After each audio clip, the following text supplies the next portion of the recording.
వారినైనా చేయగలిగిన నా దేవుడవు, గుట్టి వారినై. ఇప్పుడు హీలైన చేతులు ఎత్తండి, చేతులుంచండి. నీడ పడితే కిడ్నీలో రాళ్ళు ఎలా కరుగుతాయండి, నొప్పులు ఎలా పోతాయండి? అలనాడు అపోస్తల కాలంలో చేసిన అద్భుతాలు ఈనాడు చేయగలడని నేను నమ్మాను. ఆయన అభిషేకాన్ని అడిగాను. కొంతమంది విమర్శించి షర్ట్ పట్టుకుంటే హీల్ అవ్వటం ఏంటి, కళలో చూస్తే హీల్ అవ్వటం ఏంటి, ఉడితే ఆయన మనుషులే అబద్ధాలని ఒక ఆయన పుస్తకం కూడా రాసేశాడు. ఇంకా రోషం వచ్చింది నాకు. వాళ్ళు విమర్శించడానికి ఆధారాలు లేని బైబిల్లో వాక్యానుసారమైన ప్రూఫ్ నాకు కావాలి ప్రభు అని అడిగితూ ప్రార్థన చేస్తున్నా. అంతే ఓ అదృశ్యాస్తం నేను ప్రార్థిస్తూ ఉండగానే నా తల మీద అలా పెట్టి ప్రేయర్ చేయడం జరిగింది. అంతే. ఇలాంటి అద్భుతాలు దేవుడు చేస్తున్నాడు.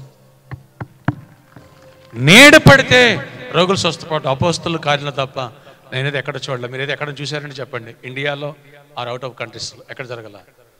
మొట్టమొదటగా ఈ పరిచయలో జరుగుతున్నాయని అనేకులు చెప్తున్నారు. నాకైతే తెలియదు. ఎక్కడ జరిగితే కనుక వాళ్ళకున్న అభిషేకాన్ని బట్టి కూడా దేవునికి కోట్లాది వందనాలు స్తుతులు. ఆమేన్ ఆమేన్. మాట్లాడుతున్నానా అనా? అలాంటి సినిమాలకు వెళ్తావు. అక్కడి నుంచి వచ్చిన తర్వాత ఇక దడ శ్మశానాలు గుర్తొచ్చి ఒక డెడ్ బాడీ, ఒక స్కెల్టన్ నీ పక్కన ఉంటుంది. ఇక అక్కడి నుంచి ఇక పగలల్లో బాగానే ఉంటావు, రాత్రి అయ్యేసరికి ఏవో అయిపోతూ ఉంటుంది. ఇక ఏదో అయిపోతూ ఉంటావు. దుష్టుల ఆలోచన చొప్పున పాపుల మార్గమున నిలవకన్నాడు దేవుడు. వాటితో నీకెందుకు పని? ఏది వింటావో ఏది చూస్తావో అదే ఆలోచిస్తావు. రెండవది, నీ మనసు ఏదయ్యిందో అదే చూస్తావు, అదే వింటావు. ఏ గూటి పక్షి అని మాట్లాడలే. ఓ తాగుబోతు హైదరాబాద్ వచ్చాడు. ఫస్ట్ రావటం ఏమెత్తుకుంటాడు? బ్రాందీ షాప్ ఎక్కడుంది, వాడు కంపెనీ ఇచ్చేవాడు ఎక్కడున్నాడు ఎత్తుక్కుంటాడు. ప్యాక్ ఆడాడేవాడు వచ్చేవాడు ఎక్కడుంటాడు. కంట్రీ క్లబ్ ఎక్కడుంది, ఇంకొక క్లబ్ ఎక్కడుంది. మరి ఒక్కడే ఆడలేడు కదా ప్యాక్ ఆట. మరి ఎవడుండాలి? అరే మాట్లాడలా, వీళ్ళకి జత ఉండాలి. అవునా? ఆ పక్షి ఎక్కడుంది ఎత్తుక్కుంటూ ఉంటాడు. అదే వేశ్యాలోడు వచ్చాడు, వాడి మైండ్ ఎక్కడ? ఎవరైనా అందమైన ఆడపిల్ల వచ్చిందా ఇక గుచ్చి గుచ్చి చూస్తూ ఉంటాడు. ఏ గూటి పక్షి అంటే ఇంటర్నల్గా నువ్వు దేనితో నింపబడి ఉంటావో అదే మాట్లాడతావు, అదే ఆలోచిస్తావు. ఎస్, యేసు రక్తములో కడగబడితే ఆయన ఆత్మకు నువ్వు చోటిస్తే ఈ చెత్తంతో కొట్టుకుపోద్ది. ఆయన బిడ్డగా ఉంటావు, ఆయన ఆత్మతో నువ్వు నింపబడతావు. ఆయన ఆలోచనలు, ఆయన మనసు, ఆయన ఉద్దేశాలు నీకు వస్తే అక్కడి నుంచి ఆ పాపిష్టి స్నేహాలు నువ్వు మానేస్తావు. అలాంటి వాటిని నువ్వు చూడవు, వాటి జోలికి వెళ్ళావు. నెక్స్ట్ దేని గురించి చదువుతావు? దీవారాత్రములు. యెహోషువతో ప్రభు ఏం చెప్పారు? దీవారాత్రములు నా గంధమును నువ్వు ధ్యానించు. నీ సేవకుడిని మోషే ధరించిన ధర్మశాస్త్రాన్ని కుడికి కానీ ఎడమకు కానీ తొలగిపోవద్దు. యెహోషువ ధైర్యంగా ఉండవు. నువ్వు అడుగు పెట్టు స్థలం మీద నీకు స్వాస్థ్యం ఇస్తాను. మీలో ఒక్కడు 1000 మందిని చంపుతాడు. ఏ శత్రువు నీ ఎదుటి నిలబడలేడు. నీకు విరోధంగా రూపడే ఆయుధమును వర్ధిల్లదు. అది ప్రభు చెప్పిన మాట. ఎవరైతే దేవుని యొక్క వాక్యాన్ని ధ్యానిస్తారో అవి దేవుని మాటలు, దేవుడు స్వయంగా పలికిన మాటలు. ఆ మాటలను ఎప్పుడైతే నువ్వు పదే నువ్వు ధ్యానిస్తూ ఉంటావో అప్పుడు నీకేమవుతుంది? విశ్వాసం పెరుగుద్ది. అలాగే విశ్వాసమును గురించిన బోధ ఎప్పుడైతే వింటావో వినటం వల్ల ఏం పెరుగుతుందంట? విశ్వాసం పెరుగుద్ది. ఎప్పుడైతే నీ విశ్వాసం ఇంప్లిమెంట్ అవుతూ ఉంటుందో నువ్వు ఆత్మీయంగా బలవంతుడు అవుతావు, ఆత్మ పూర్ణుడు అవుతావు. ఏ సమస్యను లెక్క చేయవు. ప్రతికూల పరిస్థితులను కూడా అనుకూల పరిస్థితులుగా మార్చేస్తావు. ఒకవేళ అలాంటి కళ ఏదన్నా వాడు బెదిరించడానికి అలా వచ్చిందా, సైతానా నిన్ను బంధిస్తున్నానంటావు. ఎప్పుడైతే నువ్వు భూమి మీద బంధిస్తావో పరలోకము నేను బంధిస్తా అని చెప్పాడు దేవుడు. సంఘానికి అంత పవర్ ఉంది. మత్తయి సువార్త 16:18 అందుకని ఆ ప్రభావం, ఆ పవర్ ఉన్న సంఘంలో నువ్వు సభ్యుడిగా ఉండాలి. చాలా మందికి తెలియదు. ప్రపంచంలో సంఘానికి ఇచ్చిన అధికారము, అభిషేకము ఏ వ్యవస్థకి ఇవ్వలేదండి. ఎందుకని? సంఘము ఆయన పెళ్లి భార్య, ఆయన రక్తములో కడగబడిన బ్రైడ్, పెళ్లి కుమార్తె. గ్రహించండి.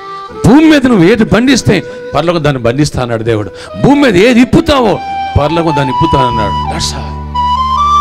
వాటిని నువ్వు ఆట ఆడించాలి, నువ్వు తరిమి కొట్టాలి. అందుకు నువ్వు ఏర్పాటు చేయబడ్డావు, అందుకు నువ్వు పిలువబడ్డావు.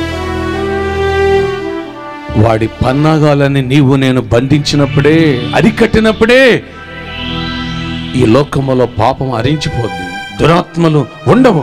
దురాత్మలే వ్యాధులను, బాధలను, సమస్యలను, మానసిక ఒత్తిడిని తీసుకొచ్చి పాపం వైపు మనుషులు ఎంకరేజ్ చేసి, సృష్టికర్తను దేవుని తెలుసుకొని సృష్టి వైపు అట్రాక్ట్ చేసి, దేవుని నమ్మినామన్న వ్యక్తులను కూడా ఏం చేస్తుంది? అది లోతైన భక్తి మెట్టులోకి వెళ్ళనివ్వదు, లోతైన మారు మనసు పొందనివ్వదు, విధేయులుగా ఉండనివ్వదు, విశ్వాసములో బలపడనివ్వదు. లోక సంబంధమన్నీ కూడా నీలో ప్రవేశపెట్టి వాడు ఎప్పటికప్పుడే టీచ్ చేసేవాడు. అవన్నీ నమ్మద్దు బ్రదర్, అంత మారు మనసు అవసరం లేదు, ఇవన్నీ మానాల్సిన అవసరం లేదు. సినిమాలు మానే, షికార్లు మానేమంటాడంటే మనకి ఎంటర్టైన్మెంట్ ఎలా ఉంటుంది? లంచం తీసుకోవద్దాం అంటాడు, ఆదాయం ఎలా వస్తుంది? వచ్చే జీతంతో సరిపెట్టుకుంటే ఇల్లు ఎట్టా కొంటాం? ఈ అప్పులన్నీ ఎలా తీరుతాయి? లంచం ఇచ్చి 10 లక్షలు ఇచ్చి జాబ్ కొన్నా నేను, లంచం ఏముందా? జాబు లేదు. మరి 10 లక్షలు సంపాదించాలంటే లంచం తీసుకోవాలా? అదే పెట్టుబడి పెట్టాను కాబట్టి రాబట్టాలి. మరి అలా చెప్తే ఇలా చెప్పే సంఘాలకు వెళ్తే ఎట్లా? ఏదో జస్ట్ ఫార్మాలిటీకి వెళ్ళాలా, రావాలా? లేదంటే క్రిస్మస్కో, జనవరికో, ఈస్టర్కో వెళ్ళి జస్ట్ వచ్చేసేయాలా? ప్రేయర్ అంటే ప్రేయర్ అంతే, జస్ట్ మమ్మల్ని కాపాడు, దీవించు, మాకు కావాల్సినవి అంతే. అంతవరకు ఏదైనా వ్యాధి వస్తే, బాధ వస్తే అప్పుడు ఇంకా కొంచెం ఏదో పాస్టర్తో ప్రేయర్ చేయించుకోవాలా? అందుకని నెల దశంభాగం వాడు ముఖాన్ని కొడితే మన కోసం ప్రార్థన చేస్తాం. ఓకే, ఒకవేళ ఏమైనా అయిందనుకో మనకి, అవునా, ఆ సమాధి పెట్టేది వచ్చేస్తుంది, కారు వచ్చేస్తుంది, వాళ్ళు చేసేస్తారు. పరదేశులము ప్రియులారా, ఈయన రాకపోయినా సరే ఆయన దశంభాగం వస్తే ఆ పాస్టర్ గారు కడుపు నిండిపోద్ది. ఎందుకంటే మెంబర్షిప్ ఉంది కాబట్టి. ఆ తర్వాత పెట్టి మేడ రైట్ అందరు ఇది అప్పుడు సొట్ట కాల్చాడు, అప్పుడు బీడీ కాల్చాడు, అప్పటి వరకు తాగాడు, అప్పటి వరకు సెకండ్ సెటప్తో ఉన్నాడు. ఆయన దగ్గర ఈయన పాట, పరదేశులము ప్రియులారా. మన పురం ఇది కాదంట, ఎక్కడా? ఆలకపురం నరకం. అర్థమవుతుందా? ఆలకపురం, ఆ తీసుకెళ్ళి ఆయనకి నరకమే, వీళ్ళకి నరకమే. నేను కొంత చూస్తానండి, భలే వింతగా ఉంటుంది. మెమోరియల్ సర్వీస్ ఏంటి ప్రియులారా, నీతిమంతుడిని జ్ఞాపకం చేసుకున్నట్టు ఆశీర్వాదం. ఈయన గారు అసలు ఎలా ఉండేవాళ్ళంటే, అసలు ఎంత ఆత్మీయుడంటే, ఆయన విడిచిపెట్టి వెళ్ళిన వాటినన్నిటి మనం కొనసాగించడం మనకు ఆశీర్వాదం. అంత ఆదర్శమూర్తి అని ఒక ఆయన గురించి తెగ చెప్తున్నాడు పాస్టర్ గారు. ఆయన తర్వాత ఇంకొక ఆయన, ఎందుకంటే తల ఒక 500 ఇచ్చారు వీళ్ళు. ఆ మెమోరియల్ సర్వీస్కి వచ్చిన ఆ పాస్టర్లు అందరూ 10 మందిని పిలిచారు, తల ఒక 500 ఇచ్చారు. కూడా సూట్ వేసుకు వచ్చారు వీళ్ళు మాట్లాడాలి కదా, మాట్లాడుతున్నారు. ఎవరైనా ఎంత గొప్పడై ఉంటాడు అనుకుని నేను ఆరబడిపోయి ఆ సమాధి దగ్గరికి వెళ్ళి నీతిమంతుని జ్ఞాపకం చేసుకోవటం ఆశీర్వాదం అంటున్నారు. నేను కూడా వెళ్ళిపోదాం అనుకున్నా. ఆ తర్వాత పక్కన వాళ్ళు ఎవరిని అడిగాను నేను. అప్పుడు చెప్పారు వాళ్ళు, ఏమని, మొన్నటి వరకు సొట్ట తిరిగేసి కాల్చేవాడంట. ఏంటంటే సొట్ట తెరేసి కాల్చేవాడంట. భార్య ఉండగా సెకండ్ సెటప్ దగ్గర ఉండి అక్కడ ప్రాణం విడిచాడంట. మొదటి భార్య తెచ్చుకుని ఎందుకు? ఆస్తి కోసం. నా మాట అర్థమైందండి? ఈయన్ని జ్ఞాపకం చేసుకోవడం ఆశీర్వాదం అంటే ఈ 10 మంది పాస్టర్లకి. అసలు ముందు నరకంలో ఏళ్ళయ్యాలి. నేను నిజం మాట్లాడుతున్నాను. నేను బైబిల్ ఏం చెప్తుంది? పాపము చేయవాడు పరలోకానికి విరోధి, సాతాను యొక్క ఏజెంట్. మాలాంటి సేవకులైనా, విశ్వాసులైన, స్వార్థికులైన, గాయకులైన, మ్యూజిషియన్స్ అయినా సరే, ఏ ఆత్మ సేవకుడు పనిచేస్తుందో అదే ఆత్మ సంఘమే పనిచేస్తుంది. సేవకుడు వెళ్ళేనా సంఘం పరలోకం వెళ్ళదు. ఇది చాలామంది తెలియదు. ఈ మిస్టరీలు సైతాన్ కూడా అర్థం కానివాడు. చక్కగా మేకతోలు కప్పుతూ ఉంటాడు వాడు. గొర్రె చర్మం కప్పిన తోడేళ్ళ తయారు చేస్తూ ఉంటాడు అపవాది. ఎందుకని? వాడు యుక్తిపరుడు. అంత మారవసరం లేదు బ్రదర్, అంత మారం. మన 5 రోజుల మీటింగ్లో తిరుపతి నుంచి వచ్చిన ఒక పాస్టర్గా చెబుతున్నాడు. ఆయన 8 డిగ్రీలు ఉన్నాయి ఆయనకి. 2 గోల్డ్ మెడల్ తీసుకున్నాడు ఆయన. వాళ్ళ డాడీ చెప్పాడు, సేవకుడు ఆయన, అరే నీకు ఎన్ని డిగ్రీలు ఉన్నా సరే, అడ్వకేట్ ఆయన, నువ్వు ఎన్ని డిగ్రీలు ఉన్నా సరే పరలోకంలో ఆ డిగ్రీలు పనిచేయవు కదా అని అంట. ఆ మాట పట్టుకుంది ఆయన్ని. మారి మళ్ళీ ఆయన సేవకుడు అయ్యాడు. ఒకరోజు ఆయన ఒక పెద్ద సేవకుడిగా ఉన్న వ్యక్తిని కలవడానికి వెళ్ళాడంట. చాలా ఆ ఏరియాలో పెద్ద సేవకుడిని విన్నాడట. తిరుపతి వస్తే అక్కడ కలవడానికి వెళ్ళాడు. ఒక లాడ్జ్ దగ్గరికి, హోటల్ దగ్గరికి ఆయన బస్సు వేస్తున్నాడంటే వెళ్ళేసరికి ఆయన చుట్టకాలుతున్నాడంట. అయ్యగారు ఇదేంటి మీరు చుట్టకాలుస్తున్నారేంటి? సేవకులు అలా చేస్తే విశ్వాసులు పాడైపోతారు కదంటే, దట్ ఈస్ ప్రొఫెషన్. ఏంటంటే దట్ ఈస్ ప్రొఫెషన్. వృత్తి వేరు, నిజ జీవితం వేరు అన్నాడంట. చెప్పాలి, వృత్తే ఇది. కొందరికి ఏ సంఘానికి వెళ్ళాలో తెలియదు, ఆ సంఘాన్ని ఎలా కట్టాలో తెలియదు. అట్ట నేనేదో గొప్పడని చెప్పట్లా, ఆయన నేర్పారు, ఆయన మాట్లాడారు కాబట్టి. నాకు తెలియదు. అలాంటి దైవజనుడికి నడిపించారు. ఒక్కటే చెప్పండి ఆ దైవజనుడు, జీవించిన దాన్ని బోధించకు, అబద్ధాన్ని బాగా పండించినందుకు, ఆ రాసిన కథలో లీనమైపోయినందుకు ఆస్కార్ అవార్డులు ఇస్తారు. వాళ్ళు జస్ట్ కెమెరా ముందే సినిమా యాక్టర్లు యాక్ట్ చేస్తారు. కానీ క్రైస్తవుడు రోజు యాక్ట్ చేస్తాడు. ఎట్లా అందరూ కనపడగానే ఆత్మీయుడిగా, praise Lord brother, praise Lord sister బాగున్నారా అంటాడు. పక్కన దొంగ చూపులు చూస్తాడు ఆ సిస్టర్. ఇంకా ఎగ్జాంపుల్ చెప్తున్నా.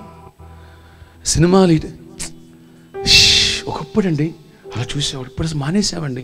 రిలీజ్ సినిమాలు ఉండేది ఈయనే. మళ్ళీ ఎవరు కనపడకుండా బొరక వేసుకెళ్తాడు అవసరం అయితే. అరేనా ఎవరు లేకుండా తలుపులు తాళం వేసుకుని లోపల పెట్టేసుకుని అప్పుడు చూస్తూ ఉంటాడు సినిమా, కొట్ల గోపులాగా. అర్ధరాత్రి వచ్చే ఆ బూతి సినిమాలు. ఒకటి చెప్పాడంట నా సేవకుడు, యాక్టర్గా ఉంటే మనం పరలోకం చేర్చుకునేది ఆయన, మనుషులు కాదు. మనుషులు మనల్ని పైకి భక్తులు అనుకోవచ్చు, కానీ ప్రతిఫలం ఇచ్చేవాడు ఆయన. ఎవడును తను మోసము చేసుకోకూడదు. అలాగే సేవకుడు మోసగాడా, ఆత్మీయుడు కాడా, పాపాన్ని విడిచిపెట్టలేదా, సంఘం మీద సేమ్ స్పిరిట్ పనిచేస్తుంది. వాళ్ళు కూడా వేషధారులుగా ఉంటారు. సేవకుడు కుటుంబాన్ని కట్టుకోలేదా, వచ్చే విశ్వాసులు కూడా కట్టుకోలేరు. సేవకుడు జయ జీవితం లేదా, వాళ్ళకి దొరకదు. సేవకుడు విశ్వాస వీరుడు కాదా, జయమునందినవాడు కాదా, విశ్వాసులు కూడా అలాంటి తయారు. ఎందుకని శిష్యుడు బోధకుడు కంటే అధికుడు కాడని రాసింది. Be careful. దేవుడు నీకు ఎన్ని ఆత్మలు ఇస్తారో అన్ని ఆత్మలకు ఉత్తరవాది. లెక్కప్ప చెప్పాలంటే ముందు నిన్ను జాగ్రత్త. తద్వారా తన కంత లేదు మేడకు గంతలా ఉండొద్దు. అవి మా జీవితాన్ని మలచిని. ఒక ఆత్మకు విలువేంటో, పరిస్థితులను ఎలా జయించాలో, అపవాది బారి నుంచి ఎలా తప్పించుకోవాలో, ప్రజలు ఎలా తప్పించాలో అనేది నేర్చుకున్నవాడే ఆత్మీయుడు. ఎవరైతే ఈ మెట్టుకు రాగలుగుతాడో ఆ వ్యక్తి పేరు చెబితే వాడికి దడ, వాడికి భయం. నువ్వు పోలీస్, నీకు ఇవ్వబడిన అధికారాన్ని గుర్తిస్తావు, దేనికి భయపడవు, ఏ సమస్యకు నువ్వు భయపడవు, ఏ శత్రువుకు నువ్వు భయపడవు, ఏ వ్యాధికి నువ్వు పడవు. ఐ డోంట్ కేర్ అంటావు సైతాన్ గాడిని. ఎప్పుడైతే నువ్వు ఈ మాట మాట్లాడతావు వాడికి ముందే భయం. ఎందుకని ఆడు భయస్తుడు, ఏనాడో ఓడిపోయాడు. నువ్వు విజేతవు. ఎందుకని నీ వెనకాల ఉన్నటి ప్రభుత్వము, రారాజు ప్రభుత్వం ఒక్క మాటలో సృష్టించిన వాడు ఆయన. ఆమేన్. ఎస్, ఆయన నీడ పడితే రోగులు స్వస్థపడతారు. ఆయన మాట సెలవిస్తే ప్రపంచం నిర్మాణం చేయబడి జరిగిందే. చనిపోయిన వ్యక్తి లాజరు, మరణము అతన్ని ఆపలేకపోయింది. మరణము క్రీస్తుని సంఖ్యలతో బంధించలేకపోయింది. దానికి తెలుసు ఆయన వస్తే నా వల్ల కాదని. ఆయన రక్తంలో కడబడి నువ్వంటే వాడికి భయం. కానీ ఎప్పుడైతే నువ్వు వాడికి భయపడుతున్నావో వాడు నేను బెదిరిస్తున్నాడు, నేను కబళిస్తున్నాడు, నేను బలహీనంగా చేస్తున్నాడు, నేను పాపములోకి నడిపిస్తున్నాడు.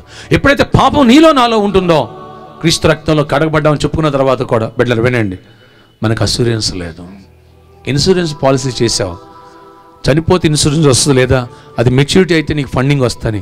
కానీ టైంకి నువ్వు ఏం చేయలేదు, ఆ ఇన్స్టాల్మెంట్ కట్టలేదు. కట్టకపోతే మరి ఇస్తారా? చెప్పాలి. ఎంతమంది ఒప్పుకుంటారు? ఇస్తారా? ఎవరు? సేమ్ ఇది కూడా అంతే. మధ్యలో నువ్వు క్రీస్తు బిడ్డవై ఉండి లోకానికి అడుగులు వేసావా, అసూరెన్స్ కోల్పోతావు. నువ్వు దాన్ని చేయకోకుండా ఉన్న, దానికి ప్రేరేపించేవాడు కూడా వాడే, సమర్థించేవాడు కూడా వాడే. వాడికి నువ్వు చోటు ఇవ్వలేదా?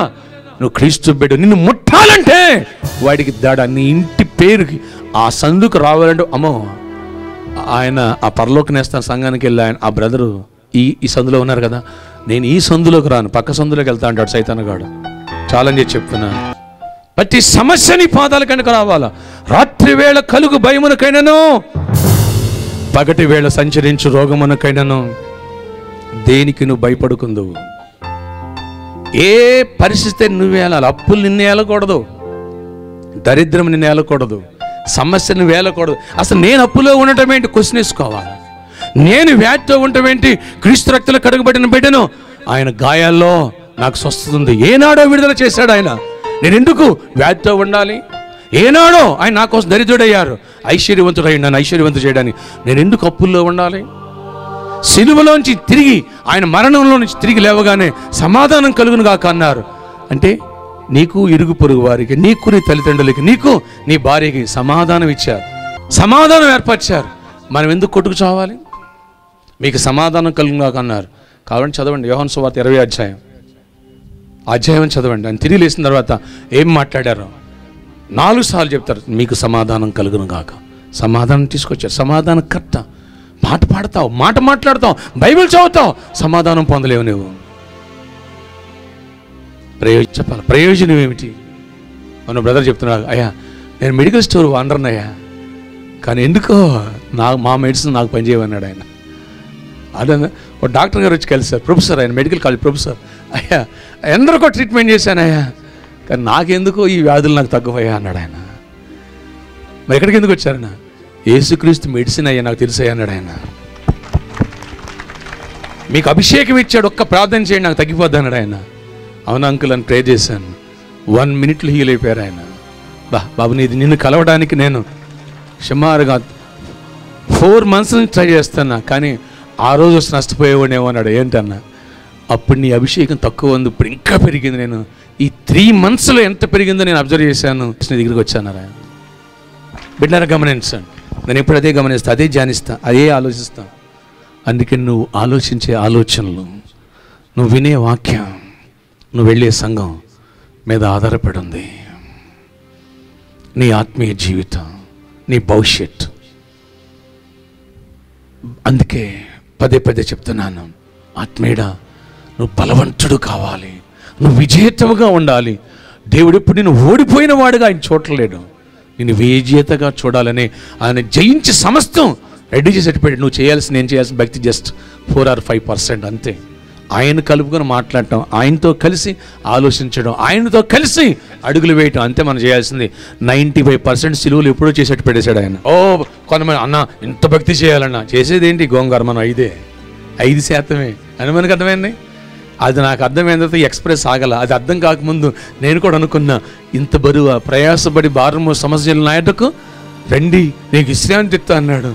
పాపం మానేయాలి, అది మానేయాలి, ఎట్టా మాట్లాడకూడదా, అట్లాగా నానా తండాలు పడ్డా. తర్వాత ప్రభు చెప్పారు, పిచ్చోడు ధర్మశాస్త్రాన్ని కొట్టేశాను రయ్యా, ఇది కృప.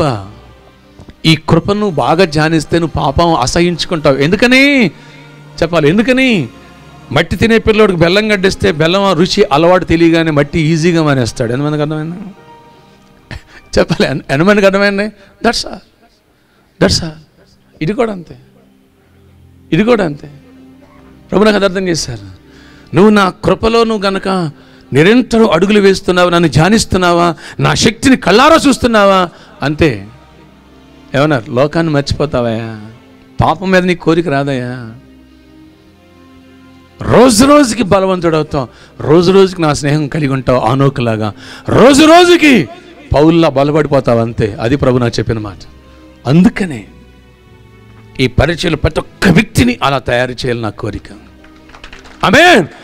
భయాన్ని నేను భయపెట్టాలి. అందరూ చెప్పండి, భయాన్ని భయపెట్టాలి.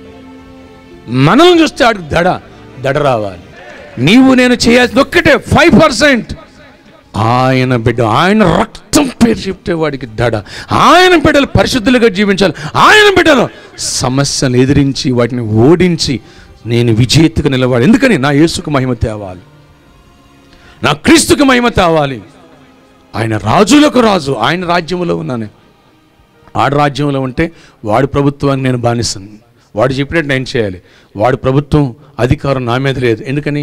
జస్ట్ లైక్ ఇక్కడి నుంచి ఫారిన్ కంట్రీ వెళ్ళడానికి మనం వీసా తీసుకున్నాం. అక్కడికి వెళ్ళిన తర్వాత అక్కడ పర్మనెంట్గా ఉండిపోవాలనుకున్నాం, ఉండిపోయాం. అమెరికాను లేదా ఆస్ట్రేలియా లేదా నైజీరియా, ఎక్కడైనా ఒక యూరోప్ కంట్రీ కానీ ఏదన్నా కానీ అక్కడ మనం పౌరసత్వం తీసుకున్నాం. అక్కడి నుంచి ఏమవుద్ది? ఇండియాలోనే మన పౌరసత్వం క్యాన్సిల్ అవుద్ది. అక్కడ చట్టం, అక్కడ ప్రభుత్వం మన మీద అధికారాన్ని కలిగి ఉంటుంది. వాటిని మనం ఫాలో చేయాలి. ఇక్కడ మన మీద ఈ అధికారాలు ఉండవు. సేమ్ సైతాను గడి రాజ్యం దేవుని రాజ్యంలోకి వచ్చినప్పుడు సైతాను గడి అధికారం మన మీద పనిచేయదు. మనం పరలోక సిటిజన్స్ మనం. ఆమేన్. ఆ పౌరసత్వం ఉంది మనకి, ఈ గ్రీన్ కార్డు ఉంది మనకి. అందుకని ఆ గ్రీన్ కార్డు కావాలని రక్షణ పొందాలి. రక్షణ పొందిన బిడ్డ పాపానికి ఎంకరేజ్ చేశాడు. పోరా, అది నీ పని, అది నేను నిన్ను తొక్కే వ్యక్తిని నేను. అదే 91 కీర్తన 12వ వచనం 13వ వచనం. నీవు సింహములను నాగుపాములను త్రొక్కెదవు, కొదమ సింహములను భుజంగములను అణగద్రొక్కెదవు. నమ్మిన వాళ్ళు చప్పటి కొట్టి మహిమపడదాం. దేవుడు చెప్తున్నారు మాట. అసలు వాడికి భయపడతావంటే వాటిని తొక్కేవాడవని. మార్సువాత 16:20 ఏం రాయబడి చూడండి. సమాధానకర్తగా దేవుడు సాతాను మీ శీఘ్రముగా మీ పాదముల కింద చితక త్రొక్కించును. అందుకే ఆత్మీయుడ బలపడాలి, శక్తితో నింపబడాలి. అప్పుడు దేవుడు నీలో నాలో ఉండి అద్భుతాలు చేస్తారు. నీవు నీ కొరకే కాదు, నీవు అనేకులు దీవెనకరంగా మారాలని దేవుని కోరిక. నీవు అనేకులకి ఆశీర్వాదకరంగా ఉండాలి, అనేకులను బలపరచాలి. ధైర్యం చెడిన వారిని ధైర్యపరచడానికి నీవు, అనేకులు పాపంలో ఉన్న వారిని పాపంలో నుంచి విడిపించడానికే క్రైస్తవుడు. అలాంటి సోల్జర్గా నువ్వు ఉండాలి. కానీ నువ్వు పాపం చేస్తే ఎవరిని విడిపిస్తావు? నువ్వే దరిద్రంలో ఉంటే ఎవరికి సహాయపడతావు? నువ్వే వ్యాధుల్లో ఉంటే ఎవరిని స్వస్థపరుస్తావు? నీకే సమాధానం లేకపోతే ఎవరికి? రా ఈరోజు బయటికి రా, భయపడకు, వేటికి దానికి లొంగకు, అపవాదికి లొంగకు. వాడిని ఎదిరించు, వాడిని ఎదనండి పారిపోతాను రాయబడింది యాకోబు పత్రిక 4:7 వచనంలో. ఈ సత్యాన్ని గ్రహించి నువ్వు బలవంతుని చేతిలో బాణం వంటి వాడు తయారైనప్పుడు విల్లు ఎక్కు పెడతాడు దేవుడు నిన్ను పెట్టి, బాణంగా పెట్టి. అంతే, సూటిని వదిలితే దూసుకుంటూ వెళ్ళిపోవటమే, ఛేదించుకుంటూ వెళ్ళిపోవటమే తప్ప ఇంకా ఆగకూడదు. అప్పటికి నీ పేరు నా పేరు చెప్తే కూడా వాడికి దడ. ఎందుకని యేసుక్రీస్తుని కలిగి ఉన్నాము కాబట్టి. ఆమేన్.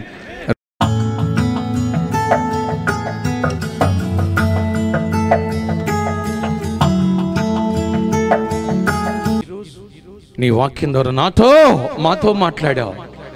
రాత్రి వేళ కలుగు భయమునకైనను పగటి వేళ సంచరించు బాణమునకైనా భయపడకుందు అన్నావు.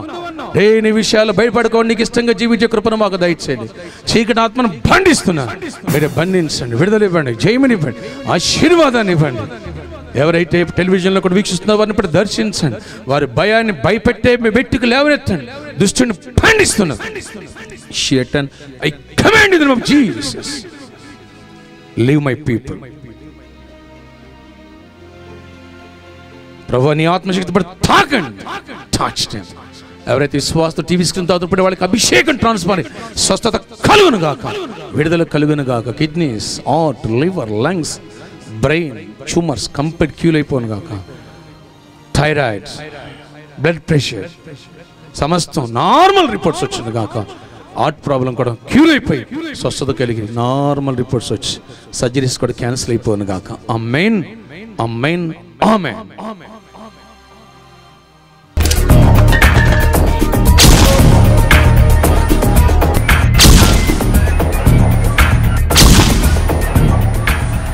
దేవుడవు ఎలా స్వస్థపడతారో చూడండి మీరు అందరూ. గుట్టివారినైనా కృంటివారినైనా స్వస్థపరచగలిగిన నా దేవుడవు. నా గుండె చప్పుడు నీవేనా యేసయ్యా, నీ కృపతో నన్ను కనికరించుము మెస్సయ్యా. నా గుండె చప్పుడు నీవేనా యేసయ్యా, నీ కృపతో నన్ను. ఇప్పుడు మీరు ఆయాసం ఉన్నవాళ్ళు గట్టి గాలి పీల్చి చూడండి. శ్వాస ఈ నోస్ ప్రాబ్లం ఉన్నవాళ్ళు, సైనస్ ఉన్నవాళ్ళు ఒక నాజల్ క్లోజ్ చేసి ఒక దాంతో పీల్చండి. అటు చెక్ చేసుకోండి. త్వరగా తగ్గిపోయింది నాకు అన్నవాళ్ళు చేతులు ఎత్తండి. తగ్గిన వాళ్ళు ఎత్తొద్దు, అబద్ధం చెప్పొద్దు, తగ్గితేనే చెప్పాలి. తగ్గిన వాళ్ళు చెప్పండి, చేయించు. ఇంతమంది షాడో పడితే ఆస్తమా పేషెంట్లు, సైనస్ పేషెంట్స్ మహబూబ్ నగర్ జిల్లాలో పెట్టిన మీటింగ్లో స్వస్థపరిచారు ప్రభు నీడ ద్వారా. అలానాడు అపోస్తుల ద్వారా ఇలాంటి అద్భుతాలు చేశారు, ఈనాడు చేస్తున్నారు. Jesus is alive.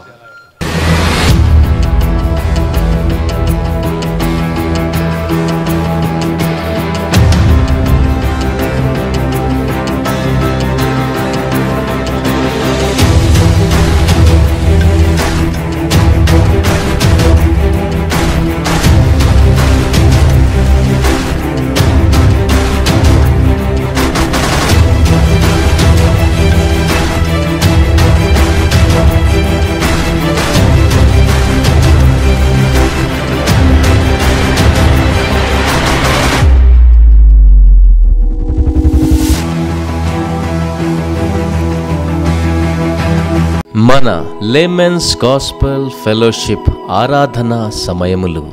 మా మొదటి ఆరాధన ఉదయం 7 గంటలకు ప్రారంభమగును.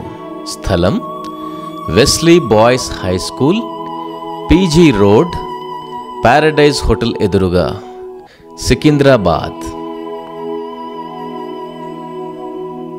మా 2వ మరియు 3వ ఆరాధనలు ఎర్రగడ్డ నందు జరుగును. స్థలం అడ్రస్ కుకట్పల్లి వెళ్ళే హైవేలో ఎర్రగడ్డ ఫ్లైఓవర్ ప్రక్కన విక్టరీ గార్డెన్స్ నందు ఉదయం 9 గంటలకు 2వ ఆరాధన ప్రారంభమగును. మరియు 3వ ఆరాధన 11 గంటలకు విక్టరీ గార్డెన్స్ నందు ప్రారంభమగును.